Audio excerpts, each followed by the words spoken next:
ఎట్లున్నారు నిమ్మలమేగా ముచ్చట్ల సంగతి అంటారా సమ్మక్క సారలమ్మ జాతర అయితే జోరుగా నడుస్తున్నది ఇయ్యల్లడికి 4 వద్దులాయే ఈ ముచ్చట ఇట్లుంటే ఆంధ్రలో లీడర్లు అయితే మస్తు సంతోషంగా ఉన్నారు ఎందుకో తెలుసు కదా ఇక మొత్తం మీద చంద్రబాబు సారు పవన్ కళ్యాణ్ సారు టికెట్లు ప్రకటించిండు మళ్ళా అవ్వ జగ్గారెడ్డి సార్ అయితే బీఆర్ఎస్ బీజేపీ ఇద్దరు లవర్సే అంటున్నాడు ఇక ఏనుగులైతే దేశం కాని దేశం పోయినాయి ఇగో ఇట్లా చాలా ముచ్చట్లు ఉన్నాయి మరి అరుచుకుందాం ఉండా మన రచ్చరచ్చ వార్తలు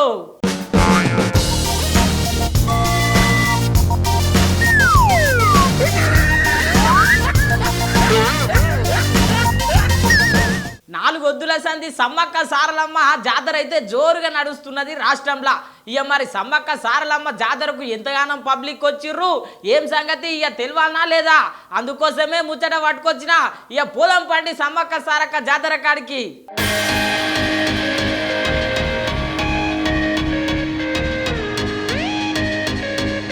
ప్రపంచంలోనే పేరొందిన మన ఆదివాసీల సమ్మక్క సారలమ్మ జాతర 3 దినాల సంది ముద్దుగా చూడముచ్చటగా సాగింది.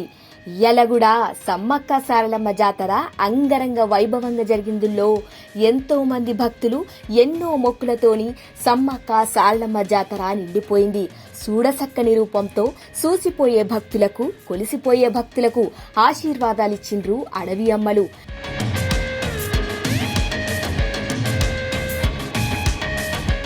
ఇయాల MLC Balmuri Venkat sir, Mahesh Goud sir, speaker sir గిట్లా చాలా మంది భక్తులు అమ్మవార్లను దర్శించుకున్నారు. స్పీకర్ సార్ అయితే సమ్మక్క సారలమ్మలను మొక్కితేనే నాకు సంతానాన్ని ప్రసాదించిండ్రు అని యాద్ చేసుకున్నాడు.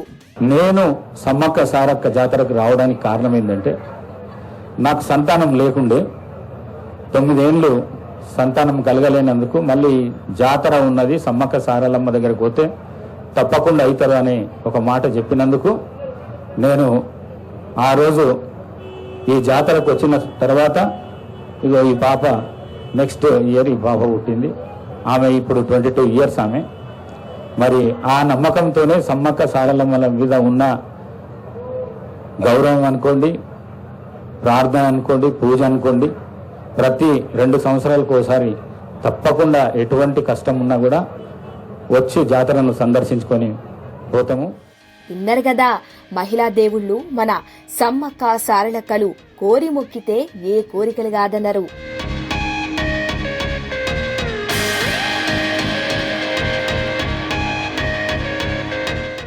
ఇంత గొప్పటి జాతరకు 4 రోజులలోనే 1,40,00,000 మంది వచ్చి అమ్మల దర్శనం చేసుకున్నారంట.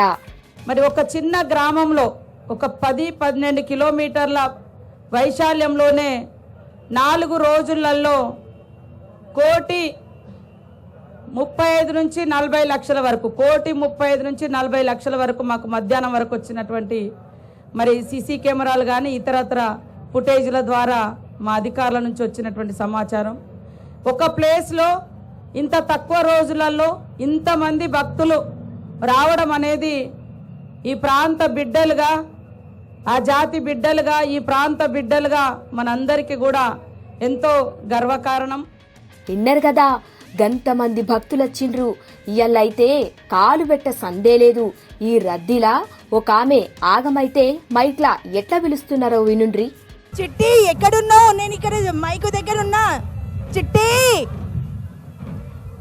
చిట్టి అర్చన మైకు దగ్గర ఉన్నా, రా, నువ్వు ఎక్కడున్నావు? విన్నారు కదా పాపం బాధంటే బాధనే కదా. గిట్లా జాతరలా 5,090 మంది ఆగమైతే పోలీసులు 35 మంది పిల్లలు తప్ప మిగతా అందర్నీ తల్లిదండ్రులకు అప్పచెప్పిండ్రంట. దాదాపుగా 5,090 మంది మిస్ అయినరు. దాంట్లో 5,062 మందిని హ్యాండ్ ఓవర్ చేసినాం. ఇంకా 35 మంది పిల్లలు మన దగ్గర మరి ఉన్నారు. దయచేసి పత్రికా మీడియా పరంగా ఛానల్స్ ద్వారా కూడా నేను తెలియజేస్తా ఉన్నా, మీ పిల్లలు ఎక్కడి పోలేదు. ఇంకా 35 మంది పిల్లలు మన దగ్గర ఉన్నారు. ఎవరైనా ఉంటే ఇక్కడ గద్దెల దగ్గర ఉన్నటువంటి మీడియా పాయింట్కి వచ్చినా లేదా మిస్సింగ్ పాయింట్ జంపన్న వాగు దగ్గర కూడా ఉన్నది, అక్కడికి వెళ్ళినా మీ వాళ్ళు దొరుకుతారు. ఎలాంటి ఆందోళన పడాల్సినటువంటి అవసరం లేదని తెలియజేస్తూ విన్నారు కదా, ఆ పిల్లల్ని కూడా పోలీసులు తల్లిదండ్రుల దగ్గరికి చేర్చుతారంట. ఇంత గొప్పగా మేడారం జాతరల పనులు చేసినోళ్ళకందరికీ దండాలు పెట్టింది సీతక్క.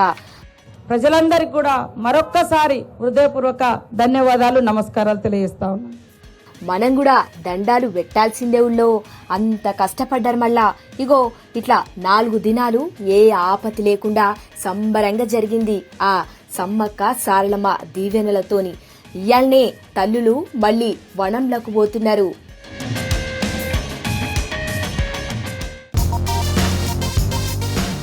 ఆంధ్రలో పబ్లిక్ కంటే లీడర్లు మస్తు సంతోషంగా ఉన్నారు. ఎందుకో తెలుసు కదా, చంద్రబాబు సారు పవన్ కళ్యాణ్ సారు ఇద్దరు కలిసి పార్టీ టికెట్లు ఏవైతే ఉన్నాయో అసెంబ్లీ సంబంధించి ఇక మరి టికెట్లు రిలీజ్ చేసిరు. ఇవాళ మరి ఎవరెవరికి టికెట్లు వచ్చినాయి ఏం సంగతి ఓసారి చూద్దాం పండి.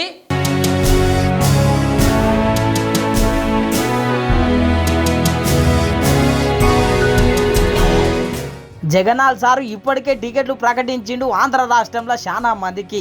మరి చంద్రబాబు సారు పవన్ కళ్యాణ్ సారు ఎప్పుడు ప్రకటిస్తాడు అని చెప్పి ప్రజలు ఇటు లీడర్లు మస్తు ఎదురు చూసిర్రుల్లో. మొత్తం మీద వాళ్ళందరికీ తెర దింపినట్టే చేసిండు చంద్రబాబు సారు పవన్ కళ్యాణ్ సారు.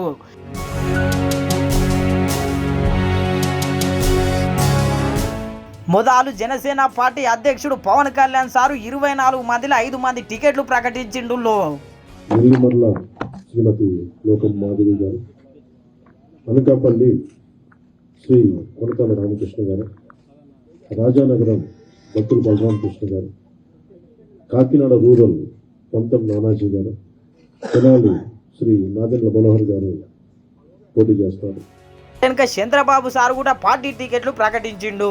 ఇచ్చాపురం బెండలం అశోక్ గారు, టెక్కలి కింజరపు అచ్చెన్నాయుడు, ఆముదాల వలస కోన రవికుమార్, రాజాం కొండ్రు మురళీమోహన్, కురుపాం తోయక జగదీశ్వరి.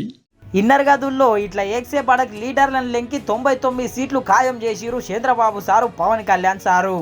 ఎప్పటోళ్ళనే చంద్రబాబు సారు కుప్పం నుండి పోటీ చేస్తున్నాడు. ఇక మరి అటెనక లోకేష్ సారు మంగళగిరి నుంచి పోటీ చేస్తున్నాడు. ఈ చంద్రం ఏందంటే మంగళగిరిలో పోయినేడాది మంగళారతి పట్టిరు లోకేశం సార్కు. ఈసారి గెలుస్తాడా ఓడిపోతాడా చూడాల్సిన అవసరం అయితే ఉన్నది.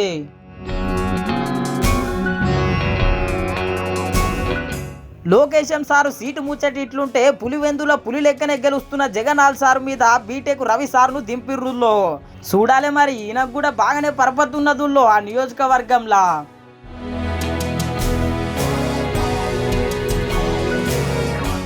పులివెందుల సీటు ముచ్చటి ఇట్లుంటే వైసీపీ ఫైర్ బ్యాండ్లు అయినటువంటి కోడాలి నాని సారు వల్లభనేని వంశీ సార్ మీద టీడీపీ ఫైర్ బ్యాండ్లను దించిండు చంద్రబాబు సారు.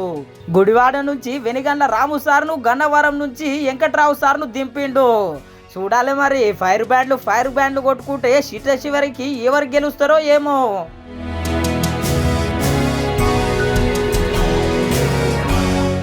టీడీపీలో ఫైర్ బ్యాండ్లకు టికెట్లు బాగానే ఇచ్చిండు చంద్రబాబు సారు. కానీ సీనియర్లకే జర తక్కువ చేసిండు. సీనియర్లు బుంత వెంకన్నకు, సోమిరెడ్డి సార్కి, దేవినేని ఉమా, చింతమనేని ప్రభాకర్ సార్కు ఇట్లా చాలా మందికి అయితే టికెట్లు రాలేవు. మరి రెండో జాబితాలనన్నా భాగ్యం ఉంటుందో ఉండదో.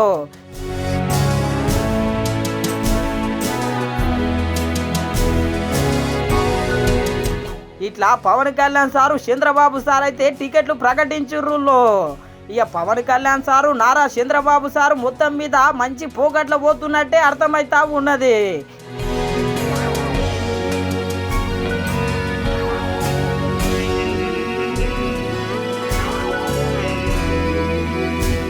Pawan Kalyan sir seat, Nagababu sir seat అయితే ప్రకటించలే. చూడాలి మరి రెండో జాబితాలా ప్రకటిస్తారో ఏమో. చంద్రబాబు సార్ అయితే ఒకటే ముచ్చట చెప్తున్నాడు, ప్రజలందరూ మాకే మద్దతు ఇస్తున్నారని. ఈరోజు మా దగ్గర డబ్బులు లేకపోవచ్చు, చాలా స్పష్టంగా చెప్తున్నాను. కానీ ప్రజాబలం మా దగ్గర ఉంది, విలువలతో కూడిన రాజకీయం చేశాం. ఇంకొక పక్కన ప్రజల సహకారం గాని, అదే సమయంలో అందరూ వారి భవిష్యత్తు కోసం పనిచేస్తారని నమ్మకం మాకుంది. మీరు అవసరమైతే ప్రజలే ముందుకొచ్చి 10 రూపాయలు ఖర్చు పెట్టి ఎక్కడికక్కడ అభ్యర్థులు గెలిపించుకునే ప్రక్రియ కూడా మీరు శ్రీకారం చుట్టాల్సిందిగా నేను కోరుతున్నా. ఇన్నరు కదా చంద్రబాబు సార్ ఇట్లా మాట్లాడితే పవన్ కళ్యాణ్ సారు చాలా తెలివిగా మాట్లాడిండుల్లో. మొత్తం మీద మన ఓట్లు షీలొద్దు, టీడీపీ జనసేన ఓట్లు టీడీపీ జనసేనకే పడాలని చెప్పి ఓ గీ తీర్లా చెప్పుకొచ్చిండు సారు. ప్రతి జన సైనికులకి, ప్రతి వీర మహిళలకి, ప్రతి జనసేన మద్దతుదారులందరికీ కూడా మన ఓటు టీడీపీకి వెళ్ళటం ఎంత ముఖ్యమో టీడీపీ ఓటు కూడా మనకు రావడం అంతే ముఖ్యం. జనసేన ఓటు ఖచ్చితంగా టీడీపీకి ట్రాన్స్ఫర్ అయితేనే ఈ రాష్ట్రం చాలా అద్భుతంగా ఉంటుంది. ఎట్టి పరిస్థితుల్లో కూడా ఓటు ట్రాన్స్ఫర్ అనేది ఖచ్చితంగా జరగాలి. అందుకని ఎలాంటి పొరపచ్చాల మధ్యలో 1-2 వచ్చిన వైసీపీ దుష్ట పన్నాగాల పని ఏదైనా ఎలాంటి విభేదాలు సృష్టించినా వాటిని మేమందరం సమర్థవంతంగా ఎదుర్కోవడానికి, కలిసికట్టుగా ఎదుర్కోవడానికి మేము పూర్తి సంసిద్ధతతో ఉన్నాం. ఇన్నర్ గదుల్లో చూడాలి మరి ఈసారన్నా పవన్ కళ్యాణ్ సారు అసెంబ్లీకి పోతాడో పోడో. ఆంధ్ర పబ్లిక్ అయితే మా దిక్కే మద్దతు ఉన్నది అని చెప్పి చెప్పబట్టే చంద్రబాబు సారు. ఎవరి దిక్కు మద్దతు ఉన్నదో ఇంకొన్ని వద్దులైతే తేలుతుంది మళ్ళా.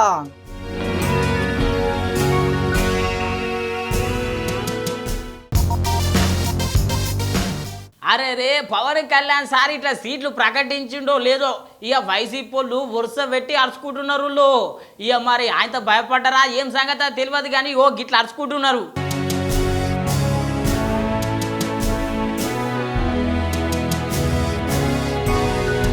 పవన్ కళ్యాణ్ సార్ టికెట్లు ప్రకటించిండో లేదో అటు వైసీపీ నాయకులల్లా వణుకు పుట్టిందుల్లో. ఎందుకంటారా మరి టికెట్లు ప్రకటించిండు కదా పవన్ కళ్యాణ్ సారు, అభ్యర్థులు మరి అట్లున్నారు. ఇక రోజా మేడం ఏమంటుందో ఈనుండ్రి. ఆ జాబితా చూశాక పవన్ కళ్యాణ్ అసలు ఎందుకు పార్టీ పెట్టాడు అని మాకే కాదు, ఈరోజు జనసేన కార్యకర్తలు నాయకులకు కూడా అర్థం కావట్లేదు. ఎందుకంటే పవర్ షేరింగ్ అన్నాడు, సీట్ షేరింగ్ అన్నాడు, ఓట్ షేరింగ్ అన్నాడు, కానీ పావలా శాతం కూడా సీట్లు తెచ్చుకోలేకపోయాడు ఈ పీకే పవర్ స్టార్ అనేది. ఈరోజు ప్రజలు అంటున్నారు ఈయన పవర్ స్టార్ కాదు, పవర్ లేని స్టార్ అని. మరి ఏ ప్యాకేజీ కోసం 24 సీట్లకే చంద్రబాబు నాయుడు కాళ్ళు పట్టుకున్నాం. ఈరోజు చంద్రబాబు నాయుడు ఇచ్చిన ముష్టి 24 సీట్లకే ఎందుకు తల వంచావు పవన్ కళ్యాణ్ అని జనసేన కార్యకర్తలు నాయకులకి సమాధానం చెప్పాలి. ఇన్నర్ గదుల్లో పవన్ కళ్యాణ్ సార్ని గాతీర్లా ఎక్కిరిస్తున్నది. ఎవరు ఎక్కిరిచ్చినా ఎవరు ధిక్కరిచ్చినా పవన్ కళ్యాణ్ సారు రూటే వేరు, పవన్ కళ్యాణ్ సారు విజనే సపరేటు. ఆ తీర్లా మరి కొట్లాడుతున్నాడు జగన్ సార్ మీద. మొత్తం మీద పవన్ కళ్యాణ్ సార్ పోగొట్టినే అలాగున్నదుల్లో. రోజా మేడం ఇట్లంటే సజ్జల సార్ ఎట్లన్నాడో ఇనుండ్రి. ఇందులో ఒక పార్టీ ఎట్లుండాలి రాజకీయ పార్టీ అనేది జగన్మోహన్ రెడ్డి గారు చూపిస్తే, ఒక అవుట్ఫిట్ ఏదో పెట్టుకుని ఇది రాజకీయ పార్టీ అని చెప్తున్నది ఏదైతే జనసేన అంటున్నారు. ఇంత దరిద్రంగా ఇట్లా కూడా ఉంటారా అనేది చూడాలంటే ఆయన్ని పవన్ కళ్యాణ్ గారిని చూస్తే కనపడుతుంది. అందుకోసమే మీరు గమనిస్తే పార్టీ స్ట్రక్చరు ఏర్పాటు చేసుకోవడానికి కానీ 175 నియోజకవర్గాల్లో ఒక ఇన్ఛార్జీలు పెట్టుకునే ప్రయత్నం కానీ, అలాగే పార్టీ తరఫున కింద కమిటీలు వేయడం కానీ ఎందుకు చేయలేదంటే రేపు డిమాండ్ పెరుగుతుంది, చంద్రబాబు నాయుడుకి ఇబ్బంది కలుగుతుందని. ఇన్నర్ గదుల్లో పవన్ కళ్యాణ్ సార్కు పార్టీ నడుపుడే తెలియదంట. పొత్తు పెట్టుకోకపోతే జగన్ సార్కే కదా లాభము, పొత్తు పెట్టుకున్నందుకే ఇదంతా కులుతోని మాట్లాడుతున్నాడు అని చెప్పి చాలా మంది అనుకుంటున్నారు. ఈసారి ఇట్లా మాట్లాడితే అంబటి రాంబాబు సార్ ఎట్లా మాట్లాడిండో ఇనుండ్రి. నాకు ఆ తిక్క ఉంది, దానికి ఒక లెక్క ఉంది అని. ఇది తిక్క లెక్క. ఏమయ్యా పవన్ కళ్యాణ్ గారు, నువ్వు 3 పార్లమెంటు సీట్లు 24 అసెంబ్లీ సీట్లు పోటీ చేస్తూ కాస్త నీకు తిక్క ఉండొచ్చు, ఆ తిక్కతో నీకు ఒక తప్పుడు లెక్క ఉండొచ్చు, కానీ జన సైనికులకు తిక్కలేదు, నీ అభిమానుకు తిక్కలేదు. నీ అభిమానులకు ఒకటే తిక్క, నువ్వు ముఖ్యమంత్రి కావాలి తిక్క. ఆ తిక్క దించేవారా శోభు, ఇక అనుమానం లేకుండా ఆ తిక్క మొత్తం దిగింది. 40 సీట్లకు పోటీ చేస్తున్నాడు. నమ్మండి అయ్యా జన సైనికులారా, కాపు సోదరులారా, నమ్మండి. పవన్ కళ్యాణ్ గారికి చంద్రబాబు నాయుడు గారు 40 సీట్లు ఇచ్చాడని మీరు నమ్మాలి. ఇది పరిస్థితి. ఇన్నర్ కదా మొత్తం మీద పవన్ కళ్యాణ్ సారు చంద్రబాబు సారు అట్లా టికెట్లు ప్రకటించిండో లేదో వైసీపీ నాయకులు గిట్లా ఆగ్రహం వ్యక్తం చేస్తూ ఉన్నారు. మొత్తం మీద భయం చుట్టుకున్నట్టే ఉన్నదుల్లో. చూడాలి మరి ఆంధ్రలో పబ్లిక్ తీర్పు.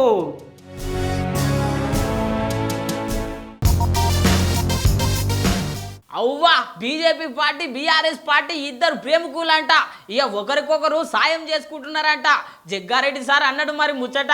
ఇక మరి జగ్గారెడ్డి సారు ఎందుకు అన్నాడు ఏం సంగతి అని పరిచయం అవుతున్నారులే. ఇక చూడుండ్రి.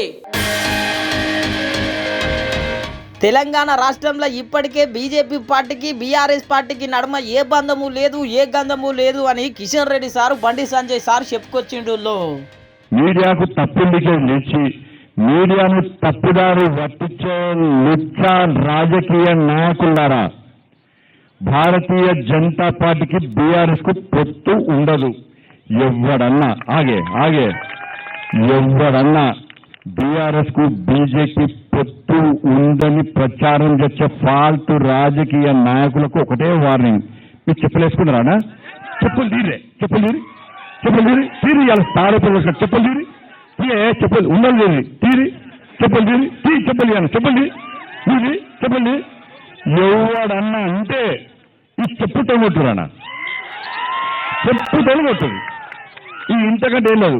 ఎవడన్నా ఇంకొకసారి బీజేపీకి బీఆర్ఎస్ కు పొత్తు ఉంది అని బీఆర్ఎస్ అని ఎవరు రాజకీయ నాయకులు అంటే చెప్పు తొలగొట్టురానా? ఇన్నర్ గదుల్లో బీజేపీ పార్టీకి బీఆర్ఎస్ పార్టీకి నడుమ ఏ బంధం లేదంటే జగ్గారెడ్డి సార్ మటుకు మస్తు బంధం ఉన్నది మీ నడుమ, మీరిద్దరు ప్రేమికుల లెక్క అని చెప్పి ఓ గీతీర్లాడుకున్నాడు. 1000 రూపాయల నోటు రద్దయ్యేటప్పుడు కూడా కేసీఆర్ గారు ప్రధానమంత్రి మోడీ తీసుకున్న నిర్ణయము అని సమర్థించిండు. అట్లాగే ఈ చట్టాలు నల్ల చట్టాల సందర్భంలో కూడా మొదటిసారి మోడీ యొక్క నిర్ణయాన్ని సమర్థించాడు. అది కొన్ని సంవత్సరాలు ఆ యొక్క వాళ్ళ ప్రేమాయణం ఎవరిది రాజకీయంగా ఇవాళ ప్రేమాయణం బీఆర్ఎస్ బీజేపీ రాజకీయ ప్రేమాయణము కొన్ని 4 సంవత్సరాలు నడిచింది. ఒక్కోసారి మనం చూస్తుంటాము, లవర్ మీద లవర్ అలిగినట్టు కోపం వచ్చినట్టు మళ్ళీ ఏం జరిగిందో తెలియదు, కానీ ఒక మొగలవర్ దగ్గర ఒక ఆడలెవరు కోపం వచ్చిందో ఏమొచ్చిందో కానీ మొత్తం మీద బీఆర్ఎస్ కేసీఆర్కి మోడీ మీద మరి ఏమైందో తెలియదు, కానీ మొత్తం మీద మళ్ళీ ఒక 2-3 ఏళ్ళు మళ్ళా చేంజ్ అయింది వాళ్ళు. ఇన్నర్ గదుల్లో మొన్నటిదాకా మంచిగానే ఉండే లవర్స్ లెక్క ముద్దుగానే ఏ పంచాయతీ వచ్చిందో ఏమో కానీ దూరం అయిపోయారు అని చెప్పుకొచ్చిండు జగ్గారెడ్డి సారు. అటెన్క కవితక్క లిక్కర్ స్కామ్ విషయంలో మాట్లాడుకొచ్చిండు జగ్గారెడ్డి సారు.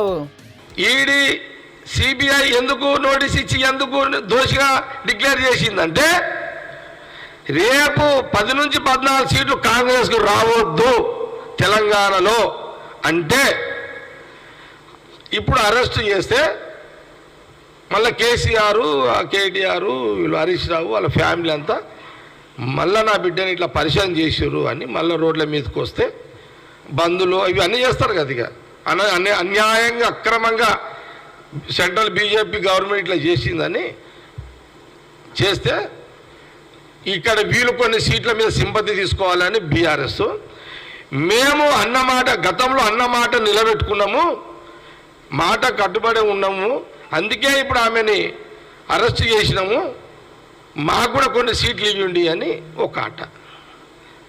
మా 14 సీట్లు గండి కొట్టడానికి బీఆర్ఎస్ బీజేపీ గండి కొట్టే కార్యక్రమే ఈ ఎంపీ సీట్ల. ఇది ఒక స్కామ్. ఇన్నర్ గదుల్లో ఇదంతా పెద్ద స్కామ్ ఏనంట. ఇక జగ్గారెడ్డి సార్ అయితే మొత్తం మీద బీజేపీకి బీఆర్ఎస్ కు నడుమ మంచి బంధం ఉన్నట్టే మాట్లాడిండు. చూడాలి మరి ఈ ముచ్చట్లు ఇన్నాక బీజేపీ పార్టీలు బీఆర్ఎస్ పార్టీలు ఏమంటారో ఏమో.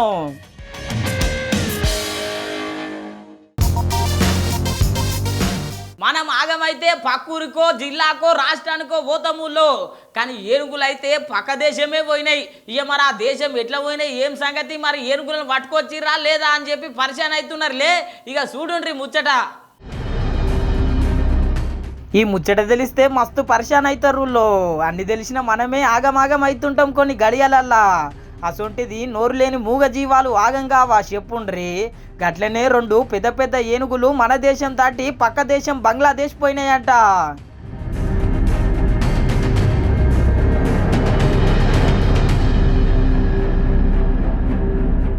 ఇగో ఇట్లా ఆగమైపోయిన ఏనుగుల జాగ దొరకబట్టి మత్తు ఇంజెక్షన్ సూదిచ్చి మొత్తం మీద మన దేశానికి పట్టుకొచ్చిర్రుల్లో.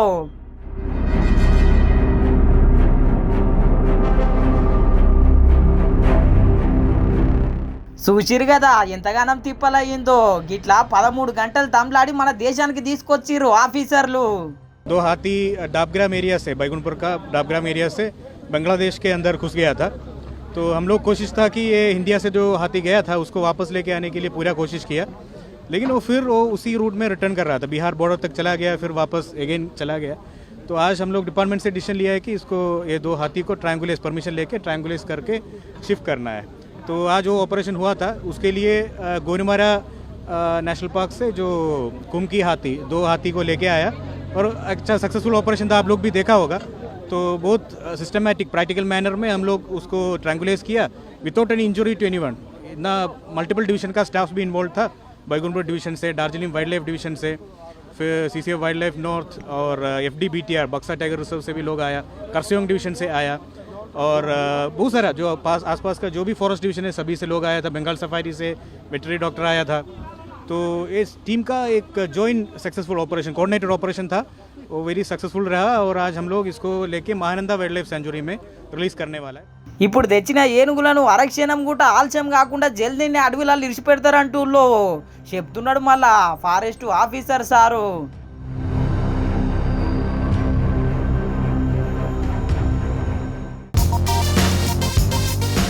ఆంధ్రలా తెలంగాణల హెలికాప్టర్ల కోసం కొట్లాడుతున్నారు. పార్టీ ప్రచారాల కోసము ఇక మరి హెలికాప్టర్లు వాడుకుంటున్నారు, గిదేం పద్ధతి అని చెప్పి మస్తు గరం అవుతున్నారు లీడర్లు. ఇక మరి ఎవరెవరు గరం అయ్యారు ఏం సంగతి అనుకుంటున్నారులే, ఇక చూడుండ్రి ముచ్చట.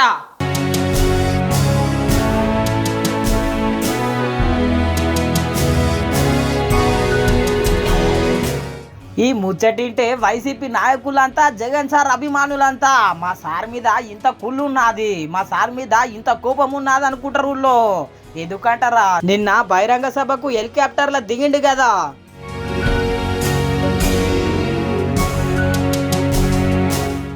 అవో గట్లెట్లా హెలికాప్టర్ వాడతారు, ప్రభుత్వ అవసరాలకు వాడాలి కానీ పార్టీ అవసరాలకు వాడుతున్నారు, గిదేం పద్ధతి అని చెప్పి నాదెండ్ల మనోహర్ సార్ అయితే మస్తు గరమైండు. ఒకసారి ఇనుండ్రి. ఎన్నికల వాతావరణం మొదలైంది, మీరు సభలు నిర్వహించుకుంటున్నారు. ఇంత అవినీతి జరిగిన ఈ పార్టీ ఈ ప్రభుత్వం సొంతంగా ఎందుకు వాళ్ళు హెలికాప్టర్లు పెట్టుకోలేకపోయారు? పోయేటప్పుడు కూడా ఎందుకు ఈ విధంగా దాదాపు 25 కోట్ల రూపాయలు ప్రజాధనాన్ని వృధా చేసేటట్టు 2 హెలికాప్టర్లు తీసుకొచ్చి ముఖ్యమంత్రి గారి సౌకర్యం కోసం ఏర్పాటు చేస్తున్నారంటే దీని వెనుక ఉన్న అధికారులు ఖచ్చితంగా దీనికి బాధ్యత వహించాలి. సమగ్రమైన విచారణ జరిపిస్తాం. ఇంకా 45 రోజులే ప్రభుత్వం వచ్చిన తర్వాత డెఫినెట్గా వీళ్ళపైన చర్యలు తీసుకుంటాం. అటువంటి అవకాశం లేదు నాకు తెలిసినంత వరకు. భారతదేశంలో కేవలం మన ప్రధానమంత్రి గారికే ఉంది. ఆయనకి రక్షణ కల్పించాలి కాబట్టి చట్టంలో తీసుకొచ్చారు ఆ మార్పు. ఏ చట్టం పాటిస్తోంది మరి రాష్ట్ర ప్రభుత్వం, వైసీపీ ప్రభుత్వం? ఇన్నారు కదా, ప్రధానికి ఒక్కరికే హెలికాప్టర్ వాడుకోనికి అవకాశం ఉంటుంది అంటుల్లో ఎన్నికల సమయంలో. మొత్తం మీద మేము ఫిర్యాదు చేస్తామని చెప్పుకొచ్చిండు నాదెండ్ల మనోహర్ సారు. చేస్తాం, డెఫినెట్గా చేయాలి. అదే అంటగా చట్టంలో చాలా స్పష్టంగా భారతదేశంలో కేవలం ప్రధానమంత్రి గారికే ఉంది రక్షణ కారణంగా, ఇంకెవరికి లేదు. ప్రభుత్వ హెలికాప్టర్లు, ప్రభుత్వ వాహనాలు ఎన్నికలప్పుడు వాడకూడదు అని ఎలక్షన్ కమిషన్ నిబంధన ఉంది, చట్టంలో ఉంది. దాన్ని అతిక్రమించి మీరు హడావడిగా ఈ 40 రోజుల్లో ఎందుకు మీరు 2 హెలికాప్టర్లు తెచ్చుకుంటున్నారు? ప్రశ్నిస్తాం తప్పకుండా దాన్ని. మొన్న ఇదే లడాయి మీద తెలంగాణలో కూడా లొల్లయిందుల్లో కవితక్క కూడా గిట్లనే ప్రశ్నించింది. రేవంత్ రెడ్డి సార్ బహిరంగ సభలకు హెలికాప్టర్లు వేసుకొని పోతున్నాడు, కాంగ్రెస్ పార్టీని గెలిపియాలని అడుగుతున్నాడు, గిదేం పద్ధతి, గిదేం లెక్క అని చెప్పి ప్రశ్నించింది. మీరు అధికారికంగా ప్రభుత్వం యొక్క హెలికాప్టర్ వేసుకొని పోయి ఇంద్రవెల్లిలో సభ పెట్టి దాన్నే పార్టీ మీటింగ్గా కన్వర్ట్ చేసుకోవడం ఇదేం న్యాయమో ఒకసారి తెలంగాణ ప్రజలకు మీరు తెలియజేయాలి. అదేవిధంగా మొత్తం నిన్న మీటింగ్కి పెట్టిన ఖర్చు ఎంత, దాంట్లో కాంగ్రెస్ పార్టీ మరేమన్నా వేదిక వాడుకున్నందుకు, కుర్చీలు వాడుకున్నందుకు, లైట్లు వాడుకున్నందుకు ప్రభుత్వానికి ఏమన్నా ఫీజు కట్టించారో కూడా ముఖ్యమంత్రి గారు తెలియజేయవలసిందిగా ఈ సందర్భంగా నేను కోరుతా ఉన్నాను. ఇట్లా హెలికాప్టర్లో వెళ్ళిపోతున్న లీడర్లను వీళ్ళు అరుచుకుంటే కింద ఉన్న క్యాడర్లు ఏమో వీళ్ళని ఉల్టా అరుచుకుంటున్నారు. ఇగో ఇట్లా ఐసికి తైసి నడుస్తున్నదుల్లో ఈ హెలికాప్టర్ల విషయంలో లొల్లి. చూడాలి మరి ఏడు దాకా పోతుందో ఏమో.